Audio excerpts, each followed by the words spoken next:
Hello student, good evening. तो जैसा कि हम लोग मेट्रोलॉजी में टेपर एंगल एंगल जो है मेजरमेंट पढ़ रहे थे, एंगुलर मेजरमेंट, जिसमें कि हमने बेवल प्रोटेक्टेड साइन बार, फिर उसके अलावा गेजेस, एंगुलर गेज, ये सब टॉपिक्स जो है प्रीवियस लेक्चर्स में हमने देखा था कि कैसे जो है ये इंस्ट्रूमेंट एंगल मेजरमेंट में इस्तेमाल किए जाते हैं। तो आइए अब नेक्स्ट टॉपिक्स हम देखते हैं। जो हमारे रिमेन सेकेंड यूनिट में जो रिमेन टॉपिक है, वो अभी करंट में हमारे पास 3 इंस्ट्रूमेंट और एंगल मेजरमेंट के बची हुई हैं। उसके बाद ये हमारी टॉपिक क्या नाम है, यूनिट कम्प्लीटली, जो आपकी सेकेंड यूनिट है लीनियर एंड एंगुलर मेजरमेंट, ये कम्प्लीटली कंप्लीट हो जाएगी। तो मूव करते हैं नेक्स्ट टॉपिक पे। जैसा कि हम लोगों ने एंगल मेजरमेंट में जो, जैसे कि मान लीजिए कोई भी ऑब्जेक्ट है, तो वो उसका कोई पार्ट कितने एंगल पे अगर हमको सेट करना है, या कितने एंगल पे वो अलाइन है, उसको मेजर करना है, उसको अलाइन करना है, ये सब प्रोसेस हम डिफरेंट क्या नाम है आपके इंस्ट्रूमेंट के थ्रू उसका मेजरमेंट करके और सेट करते हैं। तो इसमें हमने जो है, सॉरी, प्रीवियस लेक्चर्स में हमने इसमें साइन बार वगैरह के बारे में देखा था, जो कि आपके लैब में भी अभी अवेलेबल है। तो जब भी आपका लैब खुलेगा तो आप वहाँ पे देख सकते हैं उसको। उसके अलावा बेवल प्रोटेक्टर और एंगुलर गेज, इसके बारे में हमने पढ़ा था। अब जो हमारा बच रहा है वो है angle decker, optical instrument and autocollimator. तो देखते हैं ऑटोकोलिमेटर, जो कि आपका optical instrument for angular measurements में जो है आपका ऑटोकोलिमेटर आता है, उसके बारे में हम थोड़ा सा डीप में देखते हैं। तो जैसे कि बात करें अगर हम ऑटोकोलिमेटर के बारे में, तो ये एक तरीके का, देखिए, ये ऑप्टिकल प्रिंसिपल पे काम करता है ऑटोकोलिमेटर। मतलब कि हमको किसी फिजिकल कांटेक्ट की जरूरत नहीं होती है। जो भी मेजरमेंट करना है उसके लिए हमें फिजिकल कांटेक्ट की जरूरत नहीं होगी। जो भी हम मेजरमेंट करेंगे वो लाइट फोर्स के थ्रू करते हैं, लाइट फोर्स को इंसिडेंट कराते हैं, और वो कितना जो है डिफ्लेक्ट हो रहा है उसके हिसाब से जो है हम मेजरमेंट प्रोसेस करते हैं। ठीक है। अगर हम बात करें ऑटोकोलिमेटर की, तो ये बेसिकली क्या होता है कि अगर इसके प्रिंसिपल को देखें, तो ये एक तरीके से आपका जो लाइट का डिफ्लेक्शन होता है, लाइट के डिफ्लेक्शन के प्रिंसिपल पे ही कार्य करता है। ऑटोकोलिमेटर जो होता है वो एक तरीके से आपका इन्फिनिटी टेलीस्कोप और जो आपका कोलीमीटर का एक तरीके से कॉम्बिनेशन होता है। मतलब कि टेलीस्कोप के थ्रू हम किसी भी ऑब्जेक्ट को माइन्यूटली, मतलब माइक्रो लेवल पे देख सकते हैं।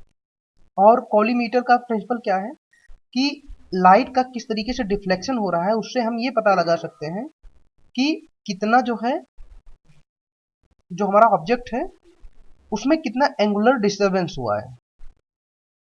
जो मेन ऑब्जेक्ट है, जो उसकी ओरिजिनल पोजीशन है, ठीक है, ये किसी अदर पार्ट के रिस्पेक्ट में वो कितना जो है एंगुलर डिस्प्लेस हुआ है। तो जो हमारा ऑटोकोलिमेटर होता है, इसको हम स्मॉल एंगल्स को मेजर करने के लिए, स्मॉल एंगल डिफरेंस को मेजर करने के लिए हम जनरली जो है यूज करते हैं। उसके अलावा फ्लैटनेस वगैरह भी जो है, फ्लैटनेस हो गया, या आपका अलाइनमेंट हो गया, मशीन का अलाइनमेंट हो गया, ऑप्टिकल अलाइनमेंट हो गया, ठीक है, ये सब चीजें जो है हम ऑटोकोलिमेटर के इस्तेमाल से सीखते हैं, जानते हैं, इस्तेमाल करते हैं। ठीक है। अब देखिए, अगर मेजरमेंट की बात करें तो बहुत माइन्यूट एंगल्स को भी जो है, एंगुलर चेंज को हम ऑटोकोलिमेटर के थ्रू जो है पता लगा सकते हैं, मेजर कर सकते हैं। अगर बात करें एप्लीकेशंस की, तो बेसिकली आपका जैसे कि कोई पार्ट हो गया, मशीन पार्ट हो गया, वो सही से अलाइन है या नहीं है, इसको चेक कर सकते हैं। और जैसे आपका कोई मैकेनिकल या ऑप्टिकल इंस्ट्रूमेंट है, तो वो कितना विक्षेपित हुआ है, यानी कि डिस्टर्ब कितना हुआ है, ठीक है, वो कितना क्या नाम है मिसअलाइन हुआ है, उसका मेजरमेंट करने के लिए भी हम ऑटो कॉलिमेटर का इस्तेमाल जनरली करते हैं। अब देखिए, अगर बात करें तो इसमें क्या करते हैं कि हमारा एक क्या नाम है जो सोर्स ऑफ लाइट होता है, उसको हम प्रोजेक्ट करते हैं जिस ऑब्जेक्ट का हमको मेजरमेंट करना होता है उस पर, ठीक है, डिफरेंट मैकेनिज्म के थ्रू। और प्रोजेक्ट करने के बाद अगर उसमें कुछ एंगुलर डिस्टर्बेंस होता है, एंगुलर डिफ्लेक्शंस होता है, एंगुलर मूवमेंट होता है, तो वो क्या करते हैं, लाइट डिफ्लेक्ट होती है जो हमारी आईपीस पे आती है, और उसको हम माइक्रोमीटर के थ्रू जो है उस डिफ्लेक्शन को रीड आउट कर लेते हैं, और हमें ये आइडिया लग जाता है, मतलब एक रिलेशन होता है, उस रिलेशन के थ्रू हमें ये पता लग जाता है कि जो हमारा ऑब्जेक्ट है वो कितने एंगल्स पे डिस्प्लेस हुआ है, या कितना एंगल पे जो है वो डिस्टर्ब है, ठीक है। बात करें अगर इसके मेजरमेंट की, तो अगर आप जनरली देखें तो विजुअल ऑटो कॉलीमीटर जो होता है वो एक आर्क सेकंड लगभग आपका 4.85 माइक्रो रेडियन तक का मेजरमेंट आपको दे सकता है, जो कि काफ़ी स्मॉल लेवल पे होता है, सफिशियंट होता है, माइक्रो लेवल पे होता है। जबकि अगर हम बात करें इसका एडवांस वर्जन जो हो इलेक्ट्रॉनिक ऑटो कॉलीमीटर, ये इससे 100 टाइम्स बेटर आपको रिजल्ट दे सकता है, मतलब कि 100 टाइम्स मोर रेजुलेशन के साथ आपको और स्मॉल लेवल पे मेजरमेंट्स को कंप्लीट करके और आपको जो है एंगुलर डिस्प्लेसमेंट या फ्लैटनेस को मेजर कर सकता है, ठीक है। अब अगर बात करें जो विजुअल ऑटो कॉलीमीटर होता है, इसको हम जनरली क्या करते हैं, जो लेजर रॉड्स होती हैं उसके साथ जो है उनके अलाइनमेंट में, और साथ ही साथ पैरेललिज्म, फेस पैरेललिज्म को चेक करने के लिए हम इसका क्या नाम है, जो आपकी बेस होती है, कोई बेस हो गई, बेस मतलब कि क्या नाम है आपका रेक्टेंगुलर कोई शेप का ऑब्जेक्ट हो गया, उनके जो है पैरेललिज्म को मेजर करने के लिए, साथ ही साथ लेजर अलाइनमेंट के लिए हम विजुअल ऑटो कॉलीमीटर का इस्तेमाल करते हैं।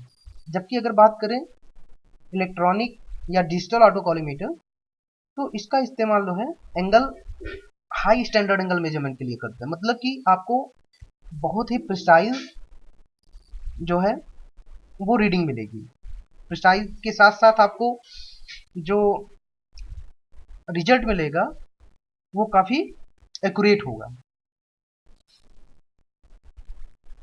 देखिए, आपके मैकेनिकल सिस्टम में, ठीक है, ऑटो कॉलीमीटर जो है रिपीटेबिलिटी किसी भी एंगुलर पोजीशन की, जैसे कि बार बार सेम एंगुलर पोजीशन रिपीट हो रहा है नहीं हो रहा है, उसकी रिपीटेबिलिटी को भी चेक करने के लिए जो ऑटो कॉलीमीटर का हम इस्तेमाल करते हैं। साथ ही साथ अगर आप बात करें तो जो इलेक्ट्रॉनिक ऑटो कॉलीमीटर है वो जो सर्वो फीडबैक होता है, सर्वो मोटर्स होते हैं, ठीक है, तो वो सही से same repeatability follow, same rule को फॉलो कर रहे हैं या नहीं कर रहे हैं, साथ ही साथ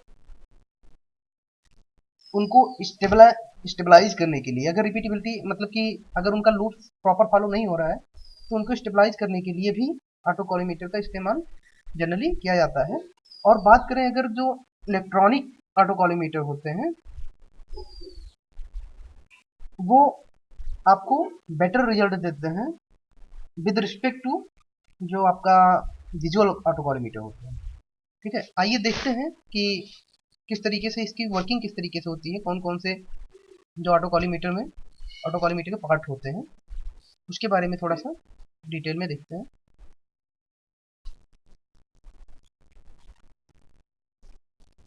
देखिए,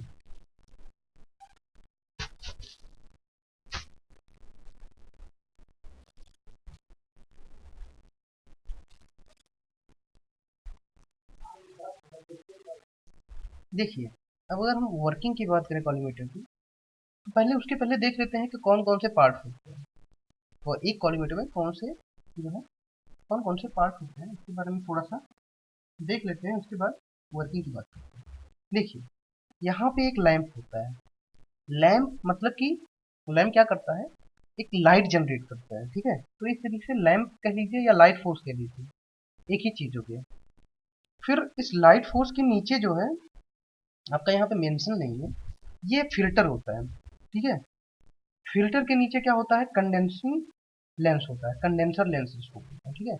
उसके नीचे एक डिफ्यूजर होता है, और डिफ्यूजर के नीचे ऑब्जेक्टिव रेटिकल्स होता है, या टारगेट ग्रेटिट्यूड्स जिसको बोलते हैं, ठीक है। उसके बाद ये बीम स्प्लिटर है। बीम स्प्लिटर से जब आगे हमारी जो लाइट फोर्स है वो आगे की तरफ बढ़ता है, तो यहाँ पे आपको एक ऑब्जेक्टिव लेंस मिलेगा। ऑब्जेक्टिव लेंस के बाद ये रिफ्लेक्टर होता है, या जिसको बोलते हैं आप वर्कपीस। ये आपकी वर्कपीस होती है जिसपे ये लाइट फोर्स आके इंसिडेंट होता है। उसके बाद रिफ्लेक्ट होने के बाद यहाँ पे जाएगा, तो यहाँ पे आपका आई पीस होता है, ऊपर एक माइक्रोमीटर लगा होता है, और यहाँ पे सेटिंग ग्रेटिक्यूल्स होता है, ठीक है। तो ये जो है मेन पार्ट जो है आपके ऑटोकॉलिमेटर के हैं। अब अगर वर्किंग की हम ऑटोकॉलिमेटर की वर्किंग की बात करते हैं, तो वर्किंग में क्या है, यहाँ से जो आपका लाइट फोर्स है, यहाँ से लाइट इमिट होती है, लाइट इमिट होगी और इस फिल्टर से पास होगी। फिल्टर का काम क्या होता है कि जनरली क्या होता है, फिल्टर उसी रिक्वायर्ड वेवलेंथ की और फ्रीक्वेंसी की जो लाइट होगी उसी को आगे बढ़ने देगा, और जितनी भी लाइट है, जो भी हमारी रिक्वायर्ड लाइट है, उसको केवल आगे बढ़ने देगा, और अदर लाइट को क्या करेगा, यहाँ पे फिल्टर करके रोक लेगा, एब्जॉर्ब कर लेगा। मतलब कि जो भी हमारी रिक्वायर्ड लाइट की फ्रीक्वेंसी होगी, ठीक है, उस वेवलेंथ की लाइट को आगे बढ़ने देगा, और अदर जो वेवलेंथ की लाइट है उनको यहाँ पे ब्लॉक कर देगा, फिल्टर कर देगा। उसके बाद आता है कंडेंसिंग लेंस की। तो कंडेंसिंग लेंस क्या करता है कि जो भी लाइट होती है उसको क्या करेगा, तो यहाँ पे जो हमारे पास फिल्टर होता है वो क्या करते हैं कि जो हमारी एक डिजायर्ड कलर लाइट होती है, डिजायर्ड वेवलेंथ की लाइट होती है, उसको आगे की तरफ बढ़ाता है। नहीं तो जो भी अदर कलर की लाइट है या वेवलेंथ की लाइट है उसको क्या करेगा, ब्लॉक कर देगा, रोक देगा, आगे नहीं बढ़ने देगा। उसके बाद आता है हमारा डिफ्यूजर। अब देखिए कंडेंसर लेंस, कंडेंसर लेंस का क्या होता है कि चूंकि ये हमारा जो लाइट फोर्स है ये पॉइंट लाइट फोर्स है, तो यहाँ से जो लाइट की क्या नाम है किरणें निकल रही होती है, ठीक है, इनको क्या करता है, इनको पैरेलल कर देता है, ठीक है, पैरेलल करके आगे बढ़ाता है।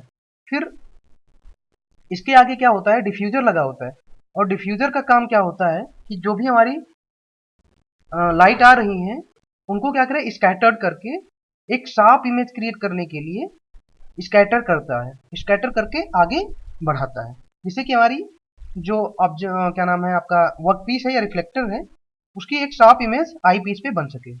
उसके बाद यहाँ पे लाइट जो है टारगेट ग्रेटिक्यूल से होते हुए बीम स्प्लिटर पे आती है। बीम स्प्लिटर क्या करता है कि लाइट को टू रेज में ब्रेक करता है, और ये लाइट जो है ऑब्जेक्टिव लेंस से पास होती हुई रिफ्लेक्टर पे आती है। अब देखिए रिफ्लेक्टर या जो हमारा वर्क पीस है, ये जो ऑब्जेक्टिव लेंस से पास होकर लाइट रिफ्लेक्टर पे आती है,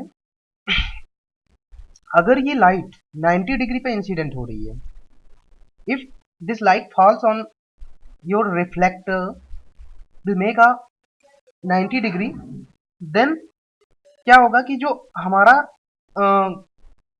रिफ्लेक्टेड लाइट, जो रिफ्लेक्टेड रे होगी वो क्या होगी, सेम पाथ को फॉलो करेगी। अगर 90 के अलावा कोई एंगल होगा तो सेम पाथ को ना फॉलो करते हुए ये जो आपको डॉटेड लाइन दिख रही है इस पाथ को फॉलो करके और यहाँ आई पीस पे आएगी। अब देखिए हम जो एंगल का क्या नाम है रिलेशन क्या कैसे होता है कि हम कितना डिफ्लेक्शन कितना क्या नाम है ये आपका जो रिफ्लेक्टर या वर्कपीस है कितने इसमें एंगुलर मूवमेंट है या इसकी सरफेस कैसी है वो कैसे पता करते हैं। उसके लिए देखिए एक रिलेशन होता है। रिलेशन क्या होता है, जब यहाँ से लाइट रिफ्लेक्ट होती है, रिफ्लेक्ट होने के बाद ये सीधे क्या करती है, आपका आई पीस पे आती है। और अगर रिफ्लेक्टेड लाइट 90 डिग्री पे नहीं फॉल कर रही है रिफ्लेक्टर पे, तो ये क्या करेगी, जो आई पीस पे आपकी ओरिजिनल पोजीशन है वहां से क्या हो जाएगी, डिस्प्लेस्ड हो जाएगी। डिस्प्लेस्ड होके कुछ डिस्टेंस पे इसकी इमेज बनाएगी रिफ्लेक्टेड लाइट। तो यहां से क्या करेंगे, ये जो डिफरेंस है दोनों रेज के पोजीशंस का, उसको हम माइक्रोमीटर की हेल्प से पढ़ लेते हैं। और उसको माइक्रोमीटर की हेल्प से पढ़ के उसके बाद उसको कैलिब्रेट करके हम ये पता कर लेते हैं कि कितना एंगुलर डिस्प्लेसमेंट है। अब देखिए ये जो क्या नाम है, माइक्रोमीटर के थ्रू जो हम लेंथ पढ़ते हैं उसमें जो है, और ये ऑब्जेक्ट वर्क पीस हमारा या रिफ्लेक्टर हमारा कितना जो है एंगुलर, कितने एंगल पे मूव किया है, उसमें रिलेशन होता है। वो रिलेशन क्या होता है, x equal to f into theta, theta into f. Theta तो हमारा एंगल हो गया कि जितने एंगल पे मूव करा है, और एफ क्या हो गया, फोकल लेंथ हो गई या फोकस दूरी जिसको बोलते हैं। तो इस तरीके से इस रिलेशन का इस्तेमाल करके हम ये पता कर लेते हैं कि जो वर्कपीस है वो उस कितना जो है एंगुलरली डिस्प्लेस्ड है, और उसका एंगल का हम ये पता कर लेते हैं। उसके अलावा देखिए सेटिंग रेटिक्यूल्स क्या होते हैं, इसके थ्रू हम जो भी एडजस्टमेंट है, क्या नाम है आपका ऑटो कॉलीमीटर में, वो एडजस्टमेंट हम करते हैं। जैसे कि आपके लेंस की पोजीशन और अदर पोजीशन या बीम की क्या नाम है पोजीशन, वो चीजें हम इस सेटिंग रेटिक्यूल्स के थ्रू करते हैं। चलिए अब देखते हैं नेक्स्ट।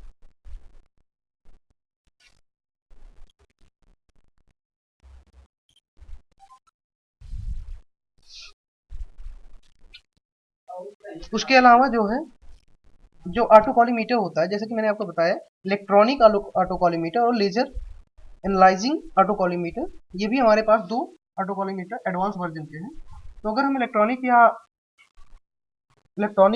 ऑटो कॉलीमीटर की बात करें, तो जैसा कि मैंने आपको बताया कि इसमें जो है जो मेजरमेंट होती है वो 100 टाइम हाईली रेजोल्यूशन के थ्रू हमको मेजरमेंट मिल जाती है। और यहाँ पे क्या होता है, आपका कोई भी आई पीस की जरूरत नहीं होती है, इसमें आप डायरेक्ट आपको इलेक्ट्रॉनिकली मेजरमेंट करके और आपको रीडिंग मिल जाती है। तो इससे क्या होता है, इसको एक्सटेंसिवली करंट में जो है आप देख रहे होंगे, जो भी डिफरेंट इंडस्ट्रीज हैं वहाँ पे इसका एक्सटेंसिवली यूज हो रहा है। आपके वर्कशॉप से लेके टूल रूम से लेके इंस्पेक्शन डिपार्टमेंट में, क्वालिटी डिपार्टमेंट में, हर जगह जो है इस समय इलेक्ट्रॉनिक ऑटो कॉलीमीटर का हम इस्तेमाल देख सकते हैं। उसके अलावा अगर लेजर एनालाइजर की बात करें, थोड़ा सा भी जो है इम्प्रूव्ड वर्जन है इलेक्ट्रॉनिक ऑटो कॉलीमीटर का।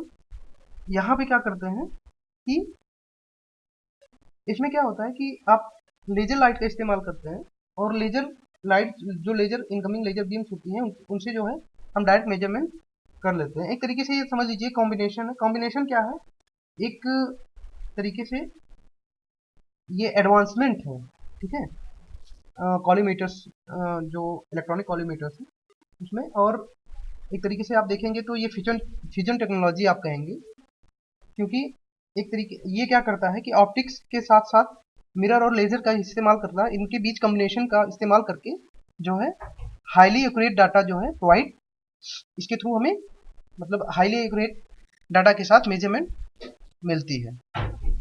अगर बात करें एप्लीकेशंस की, तो आप देख रहे होंगे कि जो आपके एयरक्राफ्ट होते हैं उसके जिग्स में अलाइनमेंट्स के लिए इसका इस्तेमाल किया जाता है। टरबाइन्स में इसका जो है कॉलीमीटर का इस्तेमाल किया जाता है। उसके अलावा कोल कन्वेयर्स में जो बेल्ट होते हैं, कन्वेयर बेल्ट, ठीक है, उनका अलाइनमेंट सही है या नहीं है। रोलिंग मिल्स में, न्यूक्लियर रिएक्टर्स में, बहुत से आपको वाइड एप्लीकेशन मिल जाएंगे कॉलीमीटर के, जो है वो इंडस्ट्री में हाई लेवल पे कॉलीमीटर का इस्तेमाल होता है। चलिए नेक्स्ट हमारा है क्लिनोमीटर। तो देखिए क्लिनोमीटर का भी इस्तेमाल जो है हम एंगल मेजरमेंट के लिए ही करते हैं। और इसमें क्लिनोमीटर में हमारे बेसिकली क्या होता है कि स्पिरिट लेवल लगा होता है, स्पिरिट लेवल लगा होता है। एक रोटरी हमारा क्या होता है, टरेट होता है, ठीक है। ये जो रोटरी टरेट होता है वो क्या होता है कि एक टोटल जो एक हाउसिंग होती है, हाउसिंग पे नीचे जो है सरफेस उसका वो थोड़ा सा रफ होता है, उसके ऊपर रोटरी टरेट लगा होता है, ठीक है। रोटरी मेंबर यहाँ पे आप देख रहे होंगे, रोटरी मेंबर, ठीक है। तो ये रोटरी मेंबर है, ये टोटल एक हाउसिंग है, इस पे रोटरी मेंबर होता है, यहीं पे रोटरी टरेट होता है, ठीक है। यहाँ पे ये एक आपका वर्नियर लगा होता है। अब क्या होता है कि जो आपका एक सेंसिटिव स्पिरिट लेवल होता है, ये स्पिरिट, ये आपका स्पिरिट लेवल हो गया, ठीक है। स्पिरिट लेवल बीच में लगा रहता है, मतलब हाईली सेंसिटिव होता है। थोड़ा सा भी डिफरेंस होगा तो वो तुरंत जो है क्या नाम है आपका रिस्पॉन्स करेगा। उसके बाद ये जो आपका टोटल अरेंजमेंट होता है ये हॉरिजेंटल होता है, हॉरिजेंटल सरफेस में होता है, प्लेन। तो क्या करते हैं कि अगर हम इसके क्या नाम है कंस्ट्रक्शन की बात करें, तो जो हाउसिंग होता है उसके ऊपर एक रोटरी टरेट लगा होता है, नीचे का जो सरफेस होता है हाउसिंग की वो थोड़ा सा आपका रफ होता है, जिसको आप बेस भी बोलते हैं, ठीक है। अब यहाँ पे आप ये स्केल देख रहे होंगे, इसमें क्या होता है 0 से 60 डिग्री तक, 0 से 360 डिग्री तक 10 खाने बने होते हैं। और यूजुअली क्या होता है कि हमारा जो वर्नियर स्केल होता है उससे हम यहाँ पे रीडिंग लेते हैं। अब बात करें कि एक्यूरेसी की, तो जो हमारा वर्नियर स्केल की सहायता से हम मेजरमेंट करते हैं, वहाँ पे हम 5 मिनट तक का जो है 5 मिनट की एक्यूरेसी तक के एंगल्स का मेजरमेंट कर सकते हैं, जबकि जो ऑप्टिकल क्लिनोमीटर होता है वो हमें 1 मिनट जो है एक्यूरेसी की मेजरमेंट्स देता है। अगर बात करते हैं क्लिनोमीटर की टाइप्स की, तो टाइप्स देखिए बहुत होते हैं, बेसिकली 4-5 टाइप के होते हैं। जैसे कि वर्नियर आप देख ही रहे हैं, वर्नियर क्लिनोमीटर।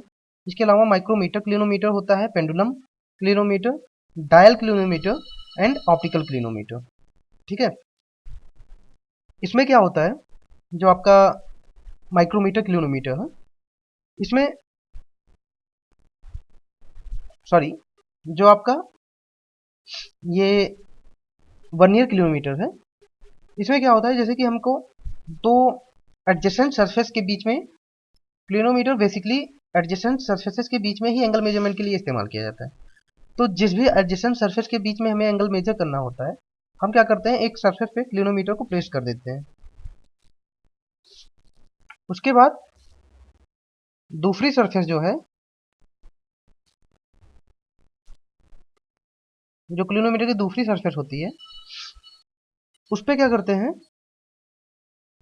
जो आपकी रोटरी रोटरी टरेट होती है उसको एडजस्ट करते हैं और दूसरी सरफेस पे लेके जाते हैं, और इस प्रकार से एडजस्टमेंट करते हैं कि जो ये आपका सेंसिटिव स्पिरिट लेवल है ये 0 पोजीशन पे पहुंच जाती है।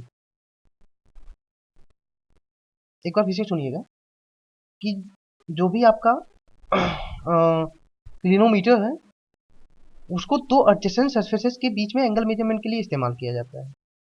अब पहले क्या करेंगे कि क्लिनोमीटर को हम एक सरफेस पे, जो क्लिनोमीटर का बेस है उसको रखते हैं, और जो रोटरी टरेट है उसको इस प्रकार से हम दूसरी सरफेस पे एडजस्ट करते हैं कि जो स्पिरिट लेवल है उसकी वैल्यू 0 आ जाए।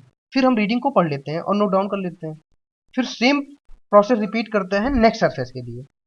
जो फिर क्या करते हैं कि जो हमारा क्लिनोमीटर है उसके बेस को हम अगले सरफेस पे प्लेस करते हैं, और उसके बाद क्या करते हैं जो रोटरी टरेट है उसको हम इस वाले एडजेसेंट सरफेस पे इस प्रकार से एडजस्ट करते हैं कि फिर से जो स्पिरिट लेवल की वैल्यू है वो 0 पे आ जाए। फिर रीडिंग लेते हैं और दोनों का डिफरेंस हम जो है दोनों रीडिंग्स का वो डिफरेंस मेजर कर लेते हैं, और वही हमारा जो है एंगल होता है। तो इस तरीके से हम क्लिनोमीटर का जो है क्लिनोमीटर को मेजरमेंट में इस्तेमाल करते हैं।